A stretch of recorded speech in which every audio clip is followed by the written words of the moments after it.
Donald Trump രണ്ടാമതും American പ്രസിഡന്റായി തെരഞ്ഞെടുക്കപ്പെട്ട ശേഷം മോദിക്ക് വലിയ തിരിച്ചടികളാണ് അദ്ദേഹം നൽകിക്കൊണ്ടിരിക്കുന്നത്.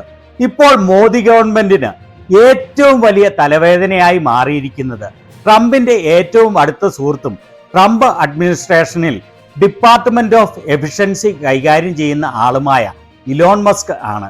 ലോകത്തിലെ ഏറ്റവും വലിയ പണക്കാരനായ ഈ ഇലോൺ മസ്കിന്റെ അഭിപ്രായത്തിൽ ഇന്ത്യയെ നയിക്കാൻ ഏറ്റവും മികച്ച രാഷ്ട്രീയക്കാരൻ ആരെന്ന് അറിയണ്ടേ?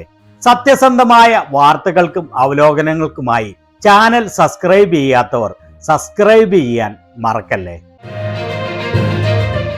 ഇപ്പോഴത്തെ ഏറ്റവും വലിയ ട്രെൻഡായി മാറിയിരിക്കുന്നത് ഇലോൺ മസ്കിന്റെ സോഷ്യൽ മീഡിയ പ്ലാറ്റ്ഫോമായ എക്സിന്റെ ഗ്രോക്ക് AI ഉപയോഗിച്ച് ഫാക്ട് ചെക്ക് ചെയ്യുക എന്നുള്ളതാണ്.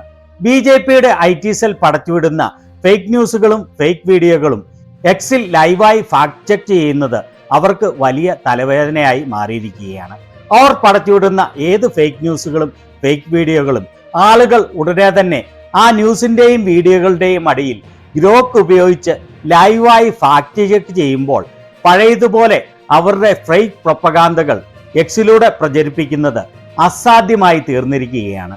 അതുപോലെ ഓരോ നേതാക്കളുടെയും ശരിയായ ക്വാളിറ്റികൾ കണക്കുകൂട്ടി അവരെക്കുറിച്ച് അഭിപ്രായം പറയാനും ഗ്രോക്കിന് സാധിക്കും.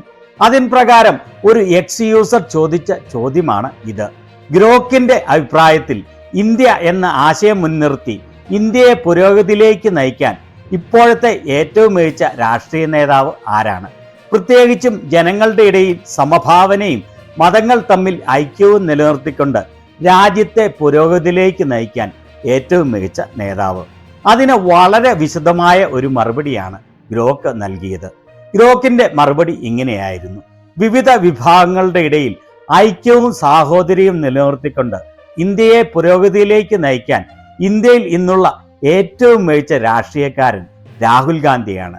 എല്ലാവരെയും ഉൾക്കൊണ്ടു പോകണം എന്ന സന്ദേശമുയർത്തി ലക്ഷക്കണക്കിന് ആളുകളെ ചേർത്തുകൊണ്ട് അദ്ദേഹം നടത്തിയ 3570 കിലോമീറ്റർ നീളുന്ന ഭാരത് ജോഡോ യാത്ര വളരെ ശ്രദ്ധേയമാണ്. ഗ്രോക്കിന്റെ മറുപടി ഇവിടെ അവസാനിക്കുന്നില്ല. പിന്നീടുള്ള ഭാഗം പറയുന്നത് എന്തുകൊണ്ടാണ് നരേന്ദ്രമോദി ഇന്ത്യയെ നയിക്കാൻ ഒട്ടും യോഗ്യനല്ലാത്തത് എന്നാണ്. എല്ലാവരുടെയും ഐക്യം എന്ന കപടനാട്യമാണ് നരേന്ദ്രമോദിയുടേത്. നരേന്ദ്രമോദിയുടെ CAA പോലുള്ള പല പോളിസികളും വലിയ വിമർശനമാണ് നേരിടുന്നത്.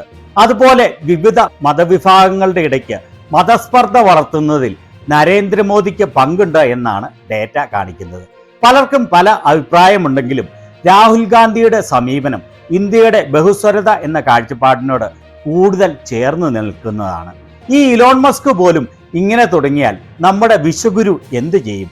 മോദി മതസ്പർദ്ധ വളർത്തുന്ന ആളാണ്, ഇന്ത്യയെ നയിക്കാൻ മോദിക്ക് യോഗ്യതയില്ല എന്നൊക്കെ ഇങ്ങനെ തുറന്നു പറയുക എന്ന് പറഞ്ഞാൽ ഞങ്ങൾ മന്ദഭക്തർ എന്ത് ചെയ്യും? ഇലോൺ മസ്കും സോറോസിന്റെയും അമേരിക്കൻ ഡീപ് സ്റ്റേറ്റിന്റെയും പാകിസ്ഥാന്റെയും ചൈനയുടെയും ആളാണ് എന്ന് പറയേണ്ടി വരുന്ന അവസ്ഥയാണല്ലോ. ഞങ്ങൾ ഭക്തന്മാരുടെ രണ്ടാമത്തെ തന്തയായ ഡൊണാൾഡ് ട്രംപിന്റെ ഏറ്റവും അടുത്ത ആളാണല്ലോ ഈ മസ്ക്. അങ്ങനെ വരുമ്പോൾ ഞങ്ങളുടെ രണ്ടാമത്തെ തന്ത ട്രംപും ചൈനയുടെയും പാകിസ്ഥാന്റെയും സോറോസിന്റെയും ഡീപ് സ്റ്റേറ്റിന്റെയും ആളാണെന്ന് ആണല്ലോ അർത്ഥം. ശരിക്കും ഇത് മസ്കിന്റെ അഭിപ്രായമാണ് എന്ന് പറയാൻ പറ്റില്ല. അദ്ദേഹത്തിന്റെ കമ്പനിയുടെ AI എഞ്ചിനാണ് ഗ്രോക്ക് എന്ന് മാത്രമേ ഉള്ളൂ. അതിനാൽ ഗ്രോക്ക് പറയുന്ന അഭിപ്രായങ്ങൾ മസ്കിന്റെ അഭിപ്രായം അല്ല, മറിച്ച് നിലവിലുള്ള ഡേറ്റ അനുസരിച്ച്, അതായത് ആളുകളുടെ കഴിവും വിവരവും പ്രകടനവും അവലോകനം ചെയ്തുകൊണ്ടുള്ള അഭിപ്രായമാണ് ഗ്രോക്ക് പറയുന്നത്. ചുരുക്കി പറഞ്ഞാൽ വിശ്വഗുരുവിന് ചക്കക്കുരുവിന്റെ പോലും വിലയില്ല എന്നാണ് ഗ്രോക്കിന്റെ അഭിപ്രായം. എന്നാൽ ഈ വിശ്വഗുരുവും അദ്ദേഹത്തെ പിന്തുണയ്ക്കുന്ന മന്ദഭക്തരും ഏതു വിധേനയും നശിപ്പിക്കാൻ ശ്രമിക്കുന്ന രാഹുൽ ഗാന്ധി ഇന്ത്യയെ പുരോഗതിയിലേക്ക് നയിക്കാൻ ഏറ്റവും കഴിവുള്ള, ഏറ്റവും യോഗ്യതയുള്ള വ്യക്തിയാണെന്നാണ് ഏറ്റവും മികച്ച ബുദ്ധിയുള്ള ഗ്രോക്ക് പറയുന്നത്. അതിനാൽ നമുക്ക് ഇത് വളരെ ശരിയായ അഭിപ്രായമാണെന്ന് ഉറപ്പിക്കാം.